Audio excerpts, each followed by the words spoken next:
पहली और दूसरी मिश्र धातु में तांबे और सोने का अनुपात क्रमशः 3:4 और 2:5 है।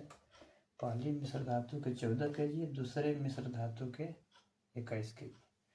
यहाँ दिया हुआ है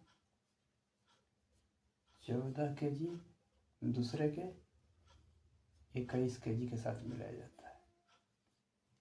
ठीक है, तो नए मिश्रण में तांबे और सोने का अनुपात, तो इसको क्या लिख सकते हैं, 2:3, मतलब जो है 2:3 में मिलाया जाता है। अब यहाँ क्या करिए, लिख लीजिए, यहाँ तांबा, यहाँ लिख लीजिए सोना।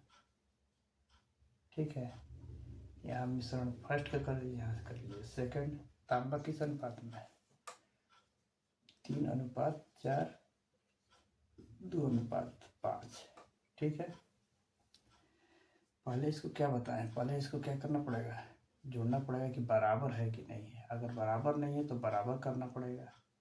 ठीक है, जोड़िए, 4 3 7 5 2 7, ये बराबर ही है। अगर बराबर नहीं रहता तो बराबर करना पड़ता है। ठीक है, बराबर करने का बताया है, एलसीएम निकाल लेते हैं, उसमें मल्टीप्लाई करते हैं, तो इधर भी मल्टीप्लाई, इधर भी मल्टीप्लाई। ठीक है, अब क्या कह रहा है कि 14 kg और 21 kg मिलाया जाता है। मैं 14 kg 21 kg, इसका अनुपात कितना है, मैं 2:3 में।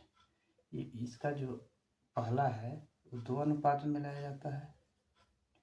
ये मतलब ये 2 मिलाया जाता है तो ये 3 मिलाया जाता है। ठीक है, यहाँ 2 तो यहाँ भी 2, यहाँ भी 2, यहाँ 3 तो यहाँ भी 3, यहाँ भी 3। ठीक है, क्लियर हो गया। अब इसको क्या कर लीजिए, इसको निकालिए, इसका आएगा 3 दूना का कितना आ जाएगा, 6। इसका 3 दूना का 6, इसका आ जाएगा 4 दूना का 8, इसका आ जाएगा 15। इसको करिएगा, आएगा 12 और 15 8 23। ठीक है, ये आंसर आ जाएगा। इसको देखिए ऐसे भी कर सकते हैं, क्या कह रहा है कि पहली मिश्र धातु का 14 kg।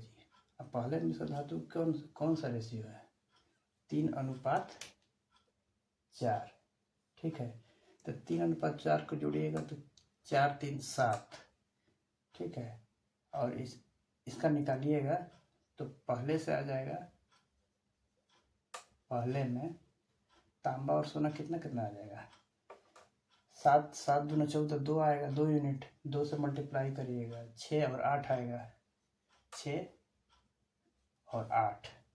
ठीक है, 14 kg से 6 और मैंने 6 kg तांबा है तो 8 kg सोना है पहले में। दूसरा में 21 kg है, 21 kg में 2:5 है, तो 5 2 7, 7 में इससे भाग दीजिए, आएगा 3, तो 3 से मल्टीप्लाई करिएगा दूसरे में, तो क्या आएगा 6 और 15।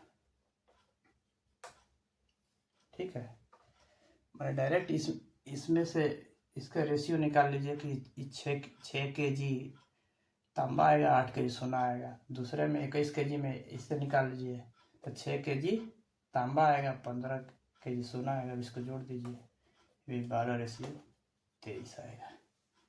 आपको जिस तरह से इच्छा हो उस तरह से निकालिए। ये भी सही है, ये भी सही है। ये देखिए, एग्जाम में पता होना चाहिए कौन से मेथड से शॉर्ट अप्रोच होगा। ठीक है, जिससे शॉर्ट अप्रोच हो, टाइम कम लगे, जो आपको पसंद हो, जो ज़्यादा समझ में आया हो उसे करते रहिए। और चैनल को भी सब्सक्राइब करते रहिए, कमेंट करते रहिए, शेयर करते रहिए। चलिए, धन्यवाद।